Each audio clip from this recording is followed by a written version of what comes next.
You've been taught that persistence is everything, that grinding harder, pushing through obstacles, and never giving up is the path to success. But what if I told you that the most powerful people in history discovered their greatest strength by learning when to surrender? This isn't about weakness. It's about the ancient wisdom that transforms ordinary people into unstoppable forces. There once lived a Zen master who was approached by a desperate student. The student had failed at everything: business ventures, relationships, even his spiritual practice. "Master," he pleaded, "I've tried everything, but nothing works. What am I doing wrong?" The master smiled and handed him a piece of bamboo. "Try to break this," he said. The student gripped it tightly and snapped it in half effortlessly. Then the master showed him a living bamboo tree, bending gracefully in the wind. "Now break this one," he challenged. The student realized he couldn't break the living bamboo because it knew how to bend. It surrendered to the wind instead of fighting it, and this flexibility made it unbreakable. The master revealed a profound truth. Your greatest power isn't in your ability to force outcomes, but in your wisdom to know when to bend and when to let go.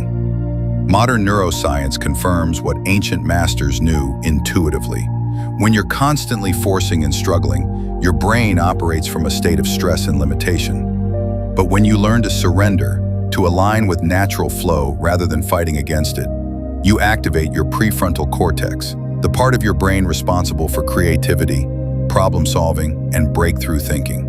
You literally become more intelligent by giving up the illusion of control. This isn't passive resignation. This is strategic surrender.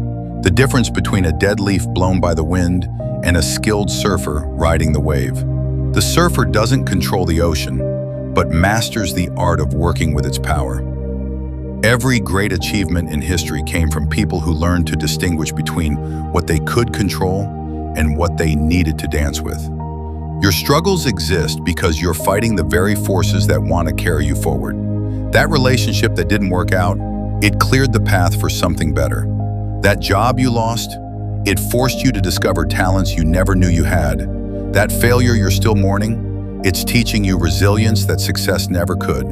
The paradox is this: the moment you stop chasing something desperately, you create space for it to come to you. When you release the death grip on your goals, you free up the energy and awareness needed to recognize opportunities that were always there.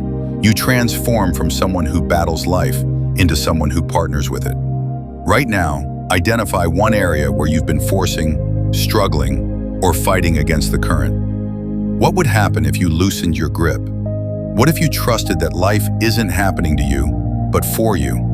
The bamboo that bends survives the storm that breaks the rigid oak. Your power isn't in your ability to control everything. It's in your wisdom to flow with what cannot be controlled while taking decisive action on what can be. This is how ordinary people achieve extraordinary things.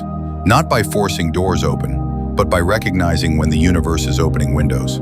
If this ancient wisdom shifted something in your perspective, give this video a like to help others discover this life-changing insight. Subscribe for more transformational content that bridges ancient wisdom with modern living.